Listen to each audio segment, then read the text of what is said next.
Bonjour, je m'appelle Nathan, je suis étudiant en LE anglais-espagnol à l'université Michel de Montaigne, Bordeaux 3. Je parle aujourd'hui pour toute la communauté universitaire.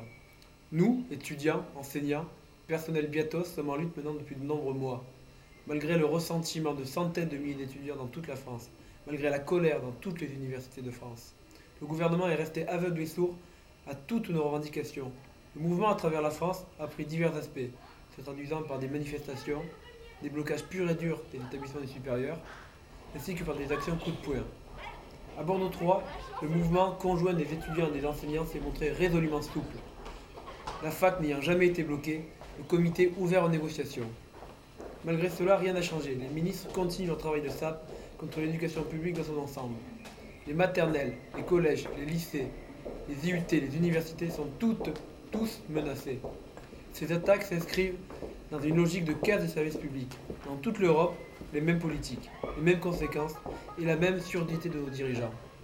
Nous étions des centaines à Louvain lors du sommet des ministres de l'Union européenne venant de dizaines de pays différents, protestant contre le processus de Bologne. Rien n'y fait.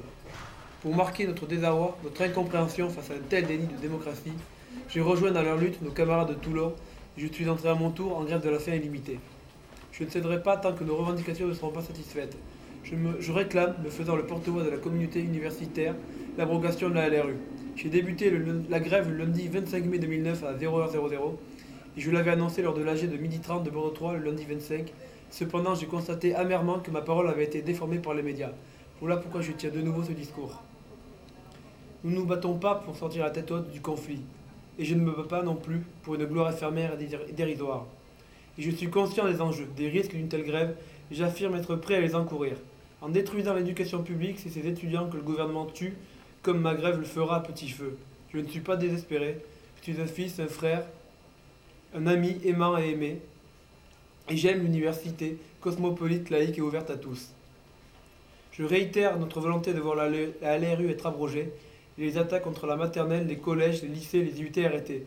Je suis conscient que sous Madame Thatcher, plus de 10 militants ont péri de cette manière atroce, à cause de la surdité de la Dame de Fer, mais je ne puis pas croire qu'en la patrie des droits de l'homme, notre président fera à l'égard de son enfant la preuve de la même cruelle indifférence. Je fais appel à son humanité et le supplie à genoux d'écouter mon appel.